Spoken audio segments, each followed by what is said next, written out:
보고서 제족이에요. 죽겠어요 아주. 고쳤을 일도 많지 않습니까? 살려주세요. 미래터리와 사이언스의 신비한 만남 본게임 먼저 본장으로 곧장 진격해보도록 하겠습니다. 안녕하세요. 저희는 본게임 2MSG입니다. 오늘의 주제 영상을 통해서 확인하시죠.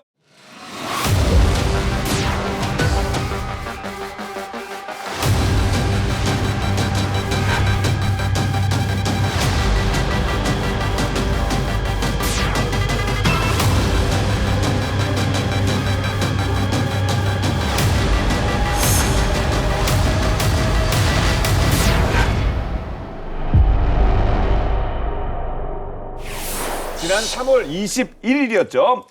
미국 정부에서 깜짝 쇼가 펼쳐졌는데요. 트럼프 2기 행정부 출범 이후에 가장 예상치 못한 국방 분야 발표가 있었습니다. 뭐 진짜는 아니겠습니다. 외계인은 공군에서 만들었다는 지구 최강 5세대 전투기 F-22 랩터를 이을 미국 최초의 6세대 전투기 명칭이 나왔는데 F-47이었습니다. 그리고 사업자도 우리가 뭐 잘 아는 소위 농마가 아닌 보잉이 선정됐다는 소식. 뭐 여러 가지 것들이 화제가 됐었는데요. 거기에 또 47이 F-47이 47이 트럼프 대통령 이게 본인의 재임 순번이랑 이런 여러 가지 얘기들이 있는데요. 하여튼 화제가 되긴 했어요. 그 소위 밀리터리 쪽에서요. 47이 그렇기도 한데 여러 가지 의미가 있다고 합니다. 자, 일단 보면은요. 자, 2차 세계대전 당시에 하늘을 지배를 했던 P-47 썬더볼트 전투기. 자, 그거를 기리는 의미가 47이라는 게 하나고요. 네. 두 번째는 미 공군이 창설되었던 해가 1947년입니다. 네. 자, 그다음에 진정한 세계 최초의 유인 6세대 전투기 개발을 명령한, 지지한 네. 트럼프 대통령이 제47대 대통령이다. 라는 것을 반영했다. 네. 대통령께서 직접 와 그래 47 그거 좋아. 네. 그러니까 이런 것도 기한을 잘 올려야 돼요 이거. 뷰티풀 러브. 네. 네. 물론 이거는 본 게임의 공식 입장은 아니고 제 개인적인 생각입니다. 네. 그래서 이제 사실 매우 제한적인 사진만 공개한 거는 이제 미국 일종의 이제 정보전을 벌이는 거다 이렇게 얘기를 하고요. 사실 이제 너무 많은 정보를 공개를 하면 6세대 전투기를 지금 같이 개발하고 있는 중국에 의도치 않은 힌트를 줄까 이제 이런 부분들을 우려하는 거라고 합니다. 트럼프 대통령은요 지금까지 만들어진 것 중에서 가장 발전되고 가장 강력하며 가장 치명적인 전투기가 될 것이다. 최첨단 스텔스 기술, 기동성 등 지금까지 없었던 수준이라면서 침이 마르도록 칭찬을 하고 있습니다. 6세대 전투기는 미 공군의 차세대 공중 우세 NGAD, Next Generation Air Dominance 이 사업에 포함되는 유인 전투기, PCA인데요. 유인 전투기뿐만 아니라 높은 수준의 자율성을 갖춘 협력 전투 항공기 드론, CCA라고 하죠. 신형 엔진, 무장, 전자장비, 네트워크, 전투관리 기능 등을 포괄하는 그런 사업이고요. 이 모든 최신 기술이 융합돼서 F-47 전투기의 전투력을 구성을 한다라고 합니다. 트럼프 대통령은요 한 5년 정도 동안 비밀리에 비행을 해왔다 이렇게 이제 밝혔고요. 실제 데이비드 올빈 미 공군 참모총장은 F-47과 NGAD 사업에 관한 성명을 발표를 하면서 이미 2대의 엑스플레이 비행 시범기가 2019년 로키드 마틴과 2022년 보잉에 의해서 완성이 되어서 비밀리에 테스트를 해왔었고 이미 수백 시간의 비행을 했다라는 사실을 공개를 했습니다. 네. 미 공군은 F-47을 트럼프 대통령의 임기 내에 완성하겠다라는 그런 계획까지도 발표를 했습니다. 총 사업비는요, 월스트리트 저널 보도에 따르면 최대 500억 달러, 약 73조 원에 이르는 정말로 초대형 사업이다. 이렇게 말씀드릴 수 있습니다. 솔직히 좀 당황스러운 게요. 저희가 작년 말에 11월인가 204회군요. 본게임2에서 이 NGAD 이거 프로그램 제동 걸렸다고 저희가 아주 그냥 제대로 알려드렸거든요. 이거 가짜뉴스 저희가 한 겁니까? 그 영상 내려야 되는 겁니까? 뭐 그게 우리 잘못은 아닌 것 같고요. 그렇죠. 우리는 그냥 그게 정보가 있어서 그냥 방송화했는데. 네, 이게 앞서 조 바이든 전 대통령이 6세대 전투기 사업 추진에 대한 결정을 차기 행정부에 넘기면서 작년 7월부터 이 NGAD 프로그램 중에 PCA, 그러니까 유인 전투기 개발만 중단된 상태였잖아요. 예. 그렇게 우리가 또 얘기를 드렸고. 그러니까요. 그런데 최근에 미국의 그 경종을 울린 사건이 좀 있었지 않습니까? 미국이 웬만해서는 경종이 안 울릴 것 같은데 그러니까 뭐 예. 딱 한 군데가 경종을 자꾸 울리고 있죠. 아, 그 나뭇잎. 네, 나뭇잎. 아, 나뭇잎 비행기 그거 그렇죠. 예, 은행잎 비행기. 예. 바로 중국의 이제 신형 유인 스텔스기가 갑자기 등장을 한 건데 엔진 3개짜리 젠 36 그리고 돌고래 모양의 젠 50의 시제기 시험 비행 사진이 공개가 됐죠. 그래서 이걸 보고 이제 미국 군사 전문가들이 중국이 예상보다 한 3년 정도 빠르게 신형 유인 스텔스기를 시험 비행을 했다. 그리고 2개가 서로 다르게 설계된 2기가 등장을 했다는데 상당히 놀랐다고 할 수 있죠. 그러네. 모델이 2개인데 뜬 게 나왔어요, 지금. 비행하는 게 나왔어요. 현재 공식 발표된 6세대 전투기 개발 사업을 보면 미국의 F-47하고 그다음에 미 해군의 FAXX라는 뭐가 있군요. 예. 그다음에 중국의 젠 36, 젠 50, 그리고 영국, 일본, 이탈리아 공동 개발 사업인 GCAP, 그리고 프랑스와 독일의 공동 개발 사업인 이제 FCAS 이런 것들이 있는 건데 그 가운데 시제기가 비행하는 모습이 공개된 것은 중국의 젠 36과 젠 50뿐이다. 그러니까 굉장히 좀 큰 의미를 가지죠. 트럼프 2기 행정부가 이번에 6세대 전투기 사업 추진을 결정한 이유는 미국이 중국보다 몇 년 빠르게 6세대 시제기의 시험 비행은 선보였지만 이러다가는 중국에 그냥 추월을 당할 것 같다. 예. 그래서 미국보다 중국이 먼저 실전 배치를 할 가능성이 있는 게 아니냐 이런 이제 불안한 심리가 작용을 했다고 볼 수 있고요.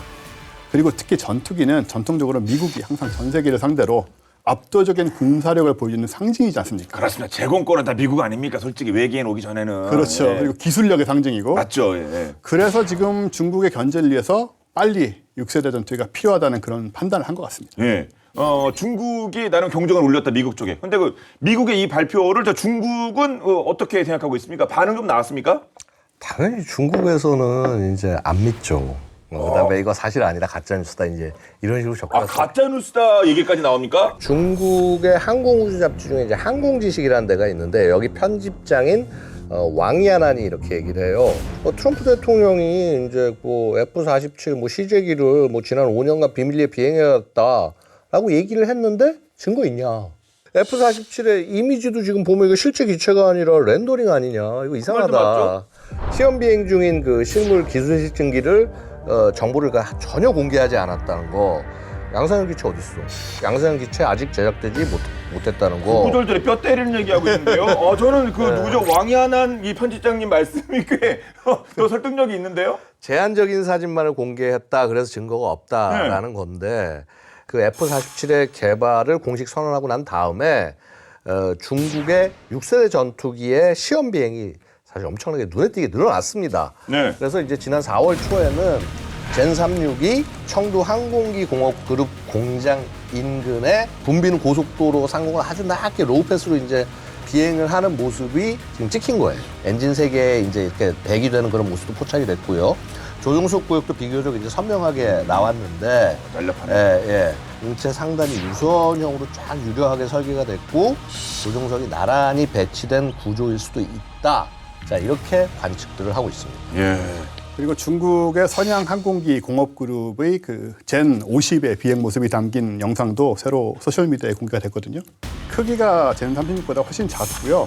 또 상부 동체하고 이렇게 잘 어울리는 유선형의 캐노피도 확인이 됐고, 또 전투기의 그 전방 부분의 동체는 좀 다이아몬드 형태를 띠고 있고, 기수 아래에는 젠 20하고 그 F-35에서 볼 수 있는 것과 비슷한 전자 광학 조준 시스템이나 적외선 탐색 및 추적 시스템으로 보이는 그런 구조물도 보였다고 합니다. 예.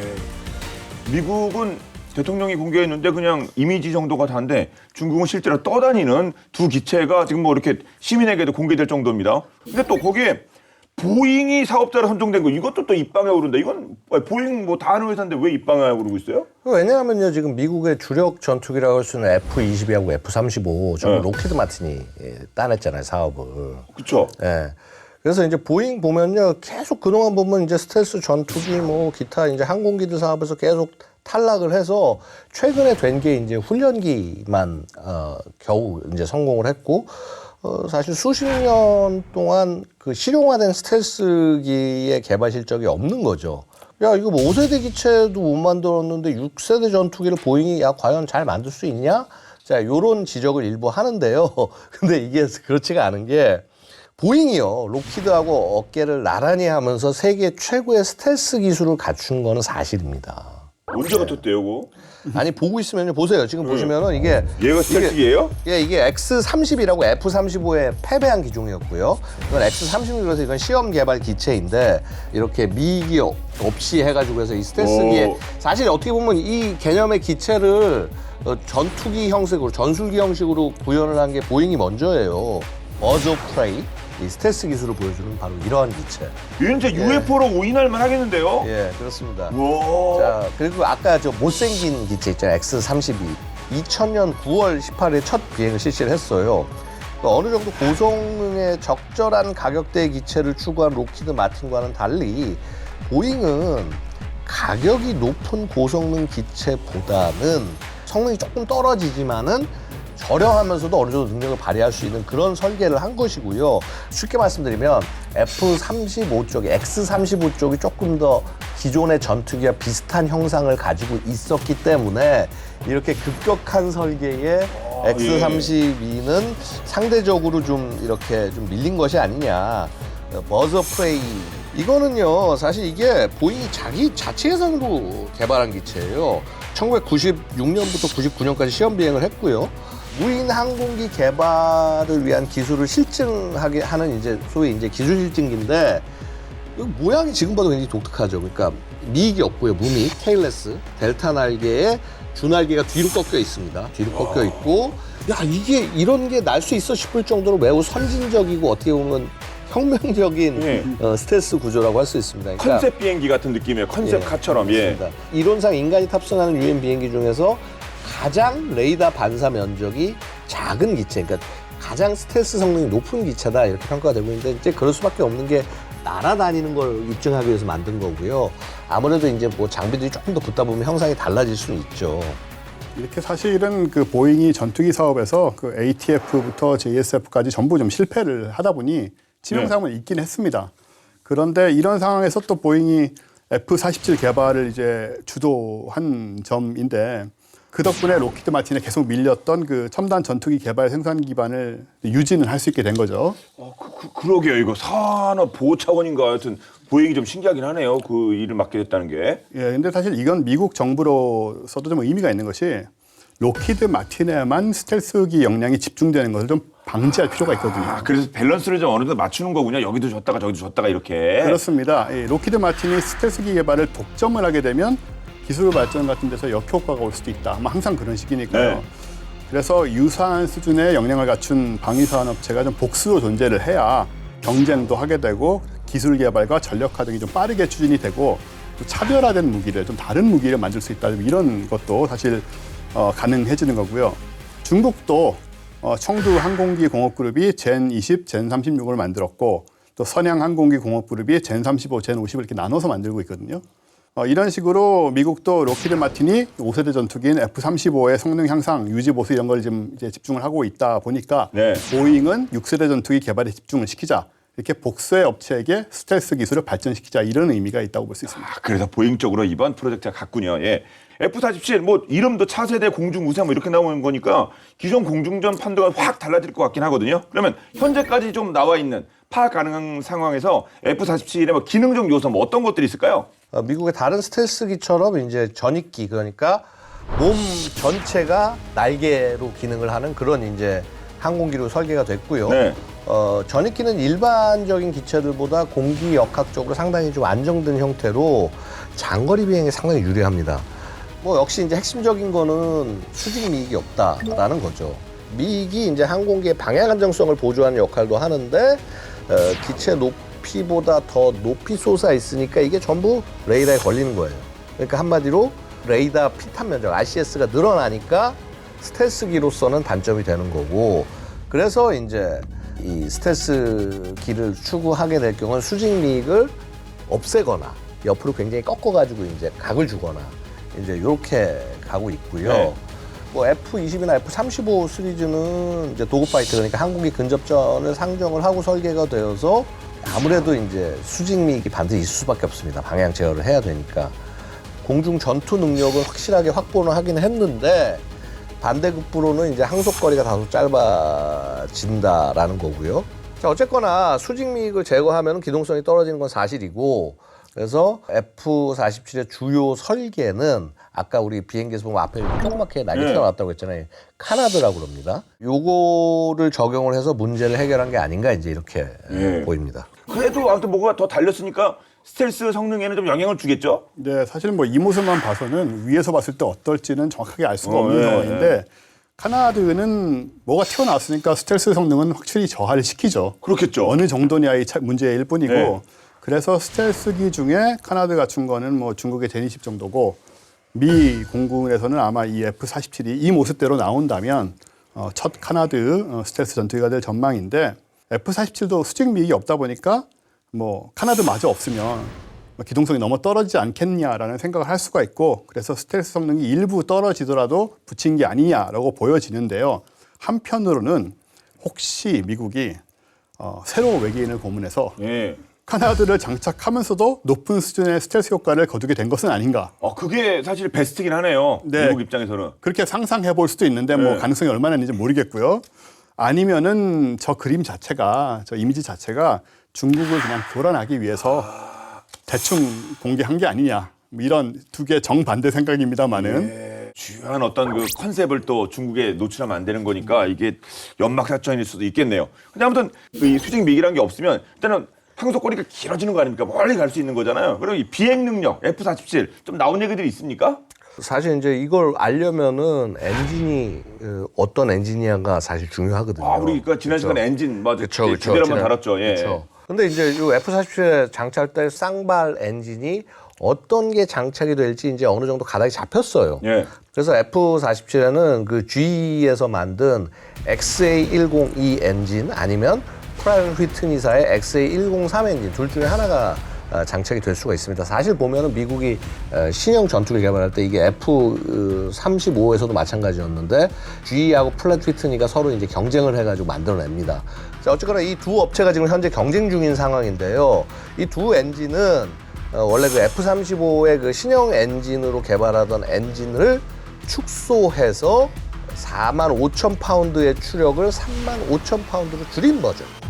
두 엔진 모두 차세대 엔진 기술인 어댑티브 사이클 엔진 요거를 이제 적용을 했고요. 여객기와 전투기 엔진의 장점을 결합을 해서 최대화된 성능과 연료 효율을 높인 그런 지금 엔진이라고 할 수 있습니다. 항공기는 이제 보통 이제 크고 효율 높은 고바이패스 터보팬 제트 엔진을 사용을 합니다. 속도가 전투기에 비해서 한참 느리지만 효율은 좋아요. 반면에 전투기는 엄청난 추력을 내야 되기 때문에 날렵하고 폭이 좁은 저바이패스 터보팬 방식의 이제 초음속 엔진을 사용을 합니다. 대신에 이제 이 엔진에는 정말 연료를 막 엄청 잡아먹습니다. 많은 연료가 필요하고요. 이전까지 개발된 제트 엔진에 비해서 속도, 성능 목표 이제 그걸 모두 달성을 하면서 동시에 연료 소모가 25% 정도 줄어든 엔진이다. 그러다 보니까 전투기의 작전 반경이 35% 정도가 확대됐다. 이렇게 얘기를 합니다.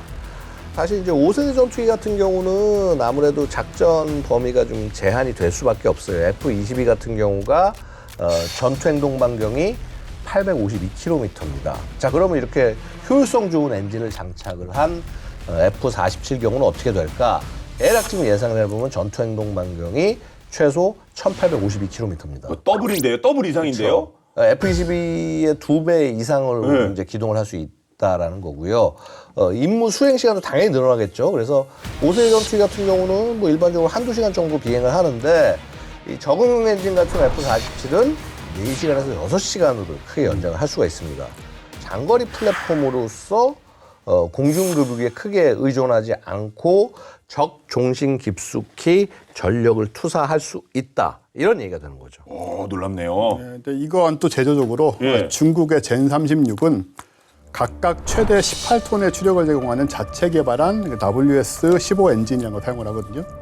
근데 보도에 따르면 중국 측의 주장에 따르면 첨단 마하 4 적응형 사이클 엔진 뭐 이런 것을 시험에 성공을 해서 공중전 효율의 한계를 뛰어넘겠다 이렇게 말을 하고 있습니다만은 잘 모르겠습니다. 뭐 항상 좀 그렇듯이. 네, 확인해 봐야겠죠. 예. 네. 왜냐하면 중국이 자체 개발한 엔진들이 계속 그동안 성능하고 내구성에 대한 지적이 끊이질 않았잖아요.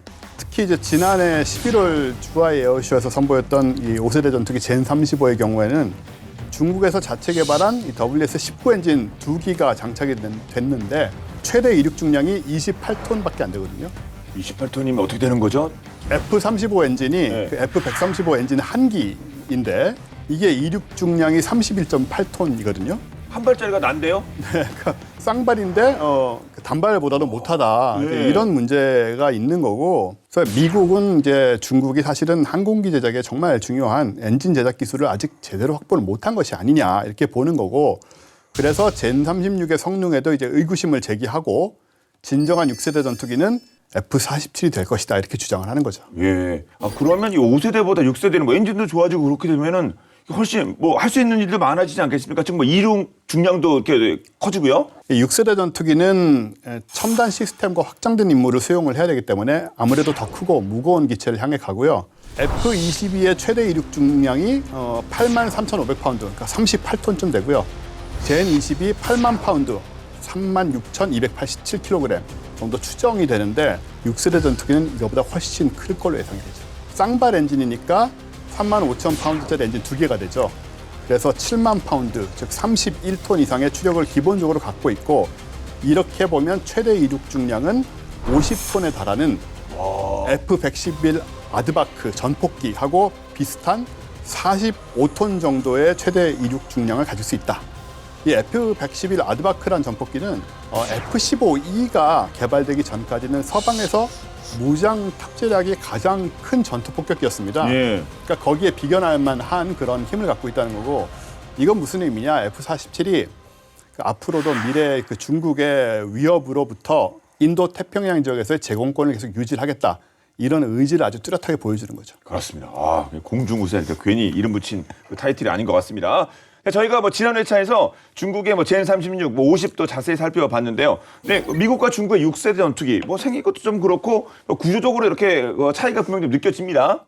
아마도 이제 서로 작전 교리가 달라서 그런 게 아닌가 추정을 해요. 중국이 장거리 타격 능력이 계속 지금 늘어나잖아요. 뭐 폭격기도 그렇고 미사일부터 막 이렇게 늘어나는 상황에서 오키나와 괌 등의 이제 그 중국과 가까운 인도 태평양 그 서부 지역에 미군의 각 그 주둔 기지들, 거점들이 여기도 지금 위협을 받을 수밖에 없는 상황이죠. 그러니까 중국의 이 연안 거기에 다양한 방어 장비나 이게 무장들이 있는 거기서 더 떨어진 곳에서 공격을 감행해야 되는 거예요.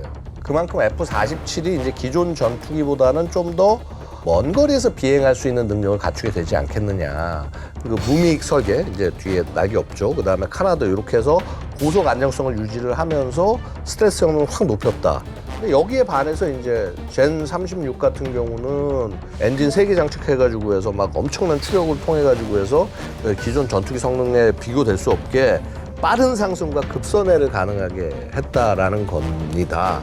근데 이제 다만 이게 저는 좀 생각이 되는 게 미익이 없는 전투기가 특히 막 선회 이 능력을 아무리 강조해봐야 충분히 이게 이렇게 나올까? 저는 솔직히 조금 좀 자신은 없어요.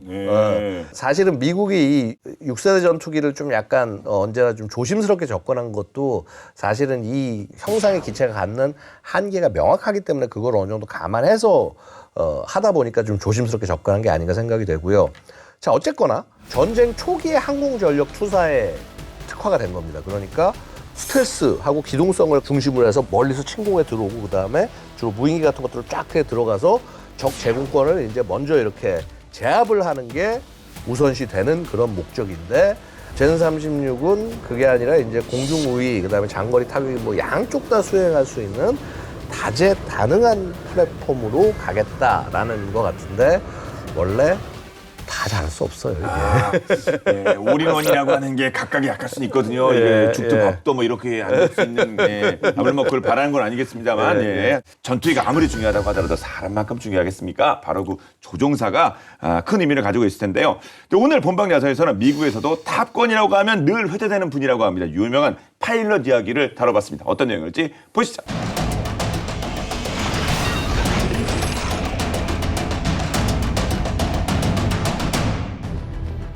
1944년 11월 독일 루프트와페 기지. 칠흑 같은 어둠을 뚫고 미군 병사 한 명이 적국 한복판을 향해 발걸음을 옮깁니다. 무기도 동료도 없이 비무장 상태로 적국 기지를 찾은 이유는 단 하나, 스스로 포로가 되기 위해서였습니다. 하지만 그곳에서 그는 계획이 없던 선택을 하게 되는데요. 그리고 몇 시간 후 상상도 못할 일이 벌어지죠. 독일 루프트와페 기지는 아무 일도 없었던 것처럼 정적에 잠겼고 미군 남성은 흔적도 남기지 않은 채 사라졌던 겁니다. 마치 그가 처음부터 존재하지 않았던 것처럼요. 유령처럼 사라진 이 미군의 이름은 브루스 워드 카. 대체 그에게 무슨 일이 벌어졌던 걸까요? 지금 바로 확인해 보시죠.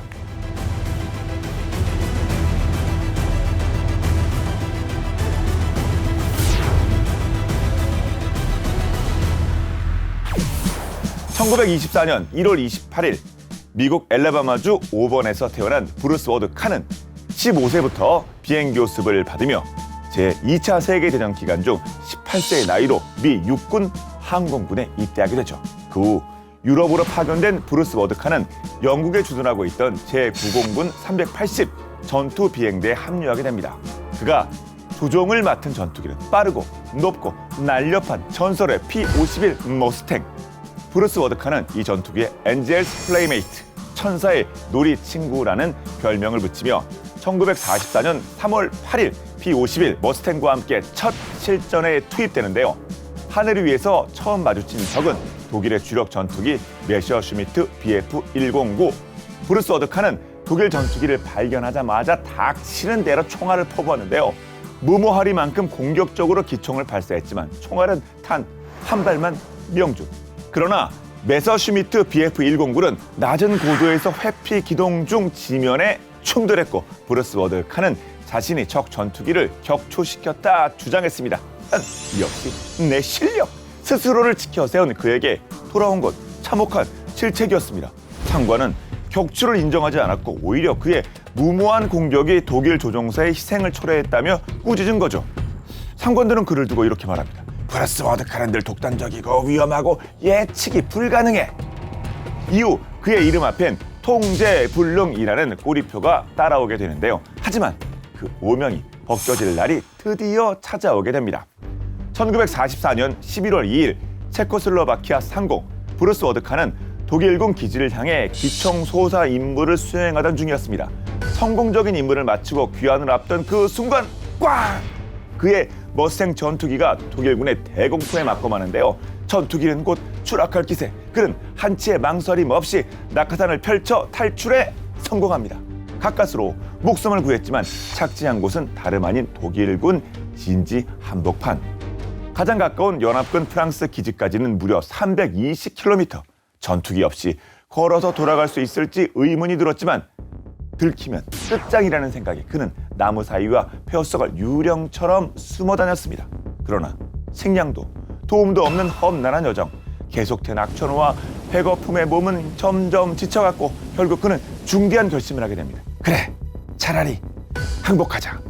그때 그의 머릿속엔 독일 공군부대 루프트와페가 조종사 포로에게 꽤 신사적으로 대해준다는 이야기가 떠올랐고 마침 멀지 않은 곳에 루프트와페 기지가 있었기에 조심스럽게 그곳으로 발걸음을 옮기기 시작합니다. 밤이 깊어가기 시작했을 때 그는 기지 근처에 도착할 수 있었는데요. 그런데 그 순간 그의 눈앞에 예상 밖의 장면이 펼쳐집니다. 독일 포케볼프 FW-190 전투기에 정비사 2명이 연료를 공급하고 무장을 장착하는 모습이었죠. 그 모습을 본 브루스 워드 칸의 머릿속을 스친 생각. 나에겐 탈출할 기회가 한 번 더 남아있다. 저걸 타고 탈출하는 거야. 독일 정비사들이 떠날 때까지 기다린 그는 경계 펜스를 넘어서 포케볼프 FW-190에 올라탈 수 있었는데요. 하지만 곧 문제에 직면하죠. 계기판은 죄다 독일어. 게다가 조종석 구도도 미군기와는 전혀 달랐습니다. 하지만 브루스 워드 칸의 가장 큰 장점은 대담성과 끈질긴 집념. 비행훈련 시절 독일어 사전을 보며 틈틈이 익혀둔 독일어 덕분에 계기판의 기능을 조금씩 이해하기 시작했죠. 그리고는 새벽, 햇살이 계기판을 비추기 시작하자 브루스 워드 칸은 떨리는 손으로 시동 레버를 당깁니다. 그런데 웬걸 전투기가 움직일 생각을 안 하는 겁니다.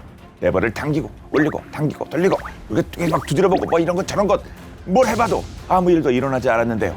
혹시나 하는 마음으로 레버를 앞으로 밀자 그 순간 엔진이 굉음을 내기 시작했습니다. 활주로까지 갈 여유도 없었던 브루스 워드카는 두 경납고 사이의 좁은 틈을 전속력으로 질주했습니다.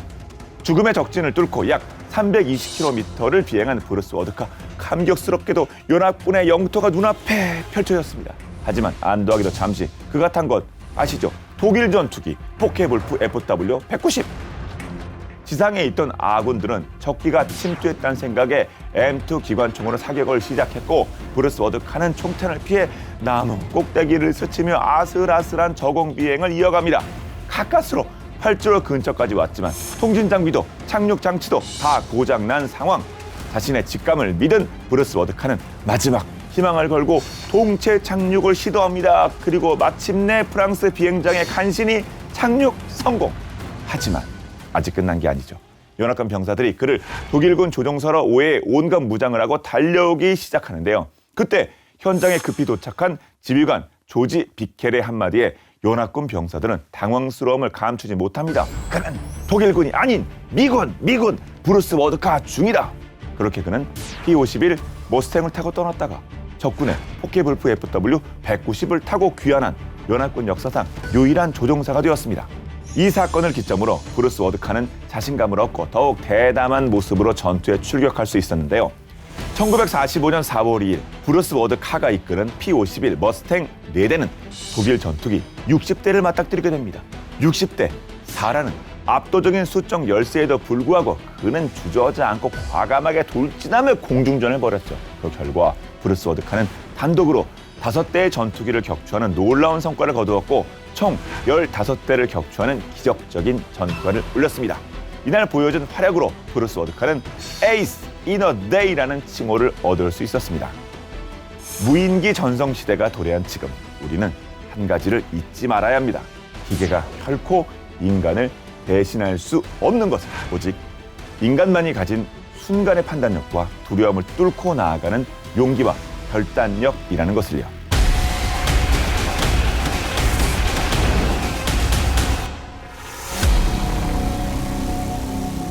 자, 이제 본게임 시청자분들 뭐 다 잘 알고 계실 것 같은데 5세대 전투기, 6세대 전투기의 차이가 뭐냐? 바로 멈티, 유무인 이거 아니겠습니까? 자, 요 얘기 해야 될 때가 왔어요. 전투기뿐만 아니라 지상 장비도 그렇고 뭐 전차, 뭐 장갑차, 뭐 해상, 수중 다 이제 이게 멈티 없이는 얘기가 안 되는 세상이에요. 본게임 주제가 그쪽으로 많이 갔어요. 그쵸. 본게임 주제만 봐도 그 밀리터리 트렌드가 나온다니까요. 이 미공군도 이 F-47을 기반으로 해서 AI 기반의 반자율 드론 전투기. 그러니까 뭐 소위 이 저피탐 무인 편대기에 AI 기능을 탑재하겠다는 얘기인 거예요. 그래서 편대를 이뤄서 운용을 하게 되고요. 호위기 역할을 하는 드론들을 CCA라고 부릅니다. 협동 전투기라는 건데요. 자, 이 CCA는 공중전, 지상 공격, 적 방공만 제압 등의 몸을 많이 던져야 되는 임무. 거기에 더해서 호위하는 역할로 합니다. 이렇게 되니까 어떻게 보면 조종사의 생존성과 전투 능력은 엄청나게 올라갈 수밖에 없죠. 그렇죠. 그래서 미 공군은 1000대 이상의 CCA를 실전 배치하는 걸 목표로 2024년 4월에 시제 드론을 개발할 업체 2곳을 선정을 합니다. 제너럴 아토믹스와 안두릴 이 두 회사가 지금 경쟁을 하고 있고요. 두 회사는 각각 갬빗과 퓨리라는 드론을 선보였습니다. 이들 무인 드론은 미 사상 최초로 전투기를 뜻하는 F자가 드론에 붙은 그래서 드론 전투기가 된 겁니다. 무인기에도 이제 F자가 붙는 겁니까? 그렇죠. 그래서 이제 CCA에 무장이 장착되면 F-47에 다수의 무장을 탑재할 필요성이 낮아지게 되고요. 그러니까 단순히 이제 지상에서 조종하는 드론 형태가 아니라 때에 따라서는 유인기에 이제 종속이 돼서 편대 방어는 물론 스웜 어택, 즉 벌떼 공격까지 퍼붓는 형태로 진화할 거다. 이렇게 예상을 하고 있습니다. 말씀 들어본 적은 딱 영화에서 뭐 AI 이게 막 기차가 막 본인들 뜻대로 움직이고 막 그런 딱 그 장면 떠오르는데요, 저는. 네, 이건 먼 미래가 아닐 것 같아요. 네. 미 공군연구소가 지난 2022년 12월부터 AI가 무인 전투기를 조종하는 자율 전투 시스템을 개발하는 ACE라는 프로그램을 시작을 했는데 ACE는 에어 컴뱃 이볼루션이라고 해서 공중전의 진화라는 뜻이죠. 이 프로그램 시작 이래 21차례의 AI 탑재 전투기 시험 비행이 있었고요. 그리고 10만 회 이상의 소프트웨어 수정이 있었습니다. 빡세겠네요. 네. 이게 가시적인 성과도 물론이지만 발전 속도가 엄청나게 빠르다는 건데 AI 쪽 분들은 전 주변에 AI 하는 분들이 많이 있으시니까 그 연구하시는 분들조차도 속도를 못 따라갑니다, 지금. 이 전투뿐만 아니고 언어 AI 많이 쓰시잖아요, 요즘. 나온 지 2, 3년밖에 안 됐거든요. 근데 처음 나올 때하고 지금하고 하늘과 땅 차이입니다, 완전히. 어마어마하게 발전을 하고 있고 그래서 이쪽도 그 엄청난 속도로 발전할 거로 예상이 되고요. 미 공군연구소가 그 AI가 자율비행하는 무인 전투기인 XQ-61A의 시험 비행 영상을 공개를 했거든요. 영상을 보시면 지금 완전히 자율비행으로 지금 이제 이륙부터 착륙까지 하는 그런 모습을 볼 수가 있습니다. 그동안에 언급됐던 거는 앞에 반자율이라는 말이 붙었었는데 네. 얘는 진짜 완전 자율인가 봐요. 네. 그래서 AI라는 게 어떻게 하면 이제 그거를 좀 더 단순하고 그다음에 확실하게 전달할 수 있게 하냐가 중요하게 되겠죠, 실제 전쟁에서. 예. 자율비행 정도가 되면 이건 또 이거 기존의 공중전 이거 뭐 우리의 상식 이거 다 깨지겠는데요? 사실 미 공군 관계자들도 굉장히 자신감을 갖고 있는 분위기고요. 네. 드론 전투기니까 조종사가 없으니까 당연히 중력과 속도 영향도 안 받고 그래서 인명 피해, 뭐 인명의 그 건강, 뭐 조종사 이런 걱정할 필요 없고 공세적인 운용이 가능하다 이렇게 볼 수 있고요. 이 딥러닝을 통해서 그간의 인간 조종사가 경험했던 공중전들을 입력을 하고 예. 인간 조종사들이 쌓아온 지식을 전부 입력해서 한 사람의 인간 조종사는 가질 수 없는 굉장히 복합적인 경험을 다 가짐으로써 사실은 인간 조종사를 압도할 수 있다는 거예요. 인간 조종사에 다가가는 정도가 아니고 완전히 네. 넘어설 수 있다라는 개념입니다, 이거는. 그럼 앞으로 유럽 가거나 그럴 때 이거 기장님 한 분만 타시겠는데 이거? 예, 보통 두 분 이렇게 여러 분 타시잖아요. 예, 그런 인간의 능력을 넘어선다 그러면 얼마든지 AI가. 가능하죠, 결국은 앞으로는. 물론 이제 이거 민항기 같은 경우에는 그 거부감도 있어서 시간이 좀 걸리겠습니다만은 사실 그래서 일부 전문가들은 이런 비전투 목적의 AI 조종사라고 이제 표현하겠습니다. AI 조종사는 불과 1, 2년 이내면 가능하고 전투가 가능한 AI 조종사도 3년에서 5년이면 실전 배치가 된다는 거예요. 그러니까 무기의 발전 속도에서 이런 경우가 별로 없지 않습니까? 그만큼 AI가 빨리 발전을 한다는 거고 F-47을 통해서 미국이 이제 유무인 복합 체계를 얼마나 빠르게 정교하게 완성하느냐에 따라서 향후의 글로벌 전투기 개발의 방향성이 다 바뀔 것이다. 이렇게 볼 수 있을 것 같습니다. 6세대 전투기에서 AI 조종사까지 나오면 이제 그 다음 남은 건 딱 하나 남은 거 아닙니까 이제? 레이저 뿅뿅뿅뿅. 예? 스타워즈 그거만 남은 거 아니에요? 가능합니다. 그것도 가능해요? 예. 다 되네? 예, 그래서 일단 F-47에는 지향성 에너지 무기를 장착할 예정인데요. 레이저나 마이크로웨이브와 같은 이제 그런 것들을 활용을 해서 이런 첨단 기술로 드론과 미사일 등을 무력화하는 차세대 방어 무기 체계로 지금 일단 개발이 되고 있어요. 보는 대로 이제 쏘는 거니까. 그래서 이 기존 무기 체계와는 좀 다릅니다. 그러니까 예를 들어서 레이저 무기로 이제 적의 미사일, 드론, 항공기 요거를 정밀하게 파괴되는데 사용을 할 수가 있어요. 지금 아직까지는 이 레이저의 출력이 좀 부족해서 지져서 태우는 거거든요. 소위 조사 뭐 이렇지 않습니까? 그쵸, 그쵸. 예, 그러니까. 표현이 좀 그렇습니다. 그렇죠. 그러니까 우리 왜 조사 버려야죠. 그렇죠. 영화처럼 뿅은 안 되는데 그래도 일단 어느 정도 몇 초간 그 조사를 했을 때 그게 상대방이 이제 이렇게 목표하는 목표체가 이제 무너지고 이제 뭐 파괴되고 이제 이런 효과가 생기는 거고요. 마이크로파 무기 같은 경우는 적 전자 장비를 교란을 하고 물리적인 피해 없이 중요 시스템을 완전히 무력화할 수 있는 거죠. 그러니까 우리 일종의 전자파 공격 같은 겁니다. 손쉽게 얘기를 하자면 이 전투기에 이제 DW를 장착하는 데 있어서 이제 정말 큰 과제는 결국 뭐냐면 아까도 말씀드렸다시피 출력이 높아야 돼요. 출력이 높으려면 그거 전력이잖아요, 그렇죠? 자, 근데 이게 지금 아까 잠깐 우리가 언급했던 적응형 사이클 엔진, 이 에이스 엔진이라면 충분히 가능할 수도 있다라는 거예요. 그래서 5세대 전투기는 그 프라이언 휘트니 그 F119 같은 엔진에 의존을 하는데 이제 여기서 전력이 한 150에서 200kW 정도로 생산을 합니다. 근데 6세대 전투기가 돼서 이 적응형 사이클 엔진이 장착이 되면은 500kW 이상을 생산할 걸로 예상이 돼요. 그럼 출력 문제도 해결이 될 수 있다. 이야, 이거 6세대. 미중이 이렇게 뭐 달려들 수밖에 없는 것 같습니다. 6세대 전투기. 근데 미중뿐만 아니라 뭐 유럽이나 뭐 일본도 6세대 전투기 하면 그냥 뭐 적극적으로 지금 막 도전하고 있는 그런 상황 아닙니까? 네, 뭐 개별적으로 하진 않지만은 나라들이 연합을 해서 네. 지금 도전을 하고 있죠. 일단은 독일, 프랑스, 스페인이 주도하는 미래 전투 공중 시스템 FCAS라고 하는데 Future Combat Air System의 약자죠. 이거는 이제 1단계는 2029년까지 완료하고 2단계는 2040에서 2045년, 실전 배치는 2050년경으로 보고 있습니다. 그럼 시간을 좀 두고 하는 거죠. 그리고 영국, 이탈리아, 일본이 글로벌 전투 공중 시스템, 이거는 GCAP이라고 하는데 글로벌 컴뱃 에어 프로그램입니다. 이걸 또 같이 하고 있고, 일본의 미쓰비시가 개발 중인 FX형 전투기하고 영국과 이탈리아가 공동 개발하는 템페스트 전투기를 융합하는 개념으로 추진이 됩니다. 네. 이 3국은 6세대 전투기 개발 컨셉을 확정을 하고 또 사업성 평가를 완료한 뒤에 늦어도 2025년까지 기본 설계를 마치고, 올해입니다 사실. 올해까지 기본 설계를 마치고 2029년부터 2035년 동안에 시제기를 시험 비행을 할 계획이라고 발표를 했고요. 이거를 통해서 유로파이터 타이푼보다 2배 빠른 유로파이터 타이푼이 속도가 2,495km 시속 정도로 보는데, 이거는 이제 마하 2를 살짝 넘는 속도거든요. 이거보다 2배가 빠른 마하 4가 되겠죠. 어우, 예. 예. 이렇게 빠른 전투기, 그리고 1만 배 더 많은 데이터를 제공하는 항공 레이더를 개발을 할 계획이라고 합니다. 그럼 지금까지는 좀 차원이 다른 그런 좀 진화형이라고 볼 수 있고, 그리고 또한 당연히 네. 6세대 전투기 특징으로 거론되는 AI 기술 드론도 같이 선보인다고 합니다.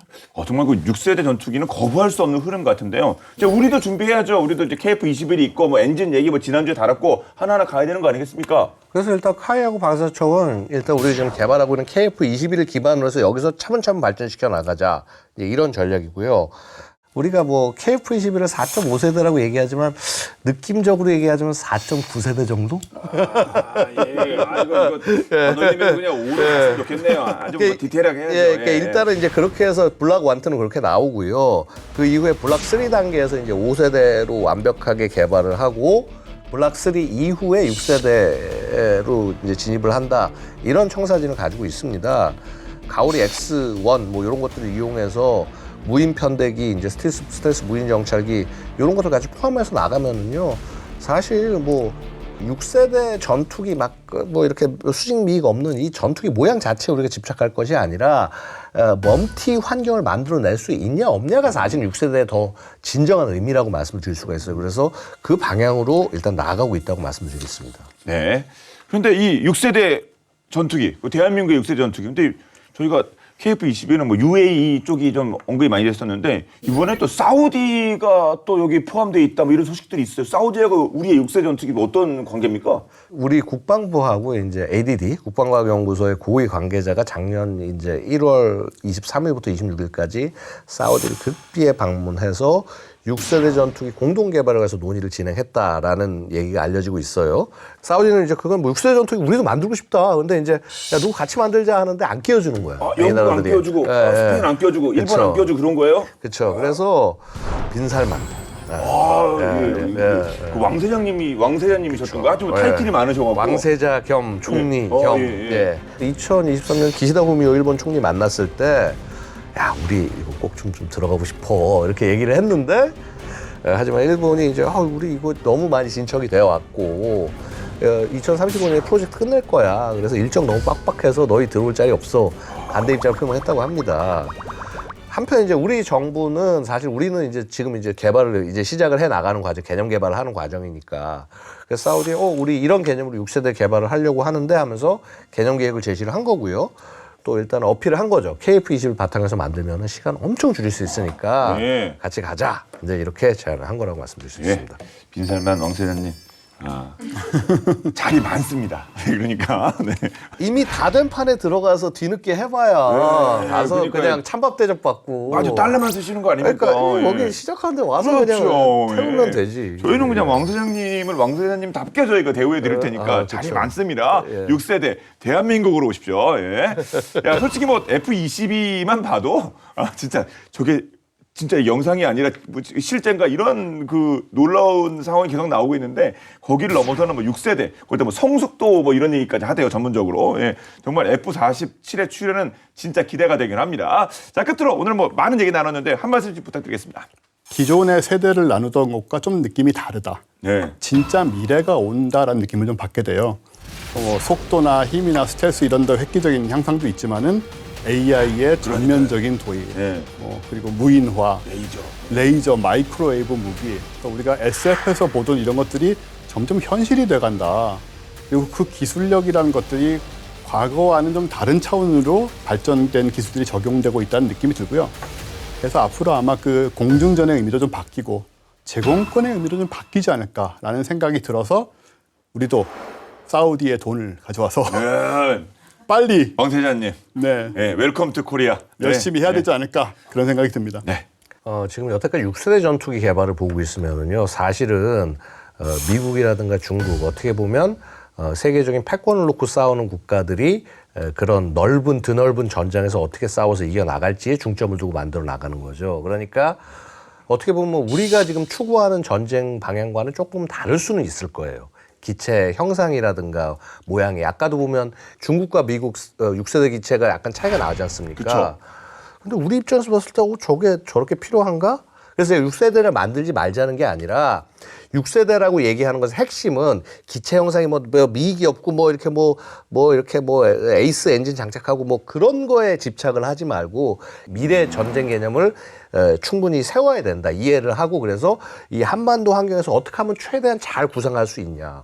그리고 6세대 전투기의 세대가 되더라도 5세대 혹은 5.5세대 뭔가 또 새로운 수요들이 계속 생긴다는 거죠. 그런 것들을 전부 다 감안을 해서 접근을 했을 때 훨씬 더 우리가 선진국들이 어떻게 보면 개발하라고 돈 낭비한 그 낭비를 반복하지 않고 최대한 우리 효과를 극대화하면서 추격하고 있는 입장이지만 더욱더 좋은 아이디어를 낼 수 있는 그런 방안이 있지 않겠냐. 그래서 사실은 이미 우리가 AI 관련된 분야나 국방 AI 이런 분야에서 굉장히 연구 많이 했고요. 그래서 이런 부분들이 잘 결합이 돼서 멈티의 새로운 미래, 새로운 기준을 또 우리의 상황에 맞게 또 새로 제시하면은 이것도 굉장히 새로운 개념의 6세대 전투기로서 그 세계의 주목을 받지 않을까 생각이 됩니다. 알겠습니다. 오늘 본 게임은 여기까지입니다. 본 게임은 OTT 웨이브와 지니TV, KFN 유튜브를 통해서 언제든 시청 가능하니까요. 많은 활용 부탁드리겠습니다. 다음 수업도 화끈한 내용으로 돌아오겠습니다. 지금까지 저희는 본 게임 2의 MSG였습니다. 고맙습니다. 이거 김살만 왕세자님께서 저 e스포츠 쪽도 사우디가 매우 중요하거든요 지금. 그래요? 네, 그럼요. 매년 대회를 하는데 상금이 워낙 커서. 네. 그래서 우리 국방 쪽에도 UAE에 이어서 사우디. 그럴싸합니까? 가능성이 있습니까? 가능성 충분히 되지.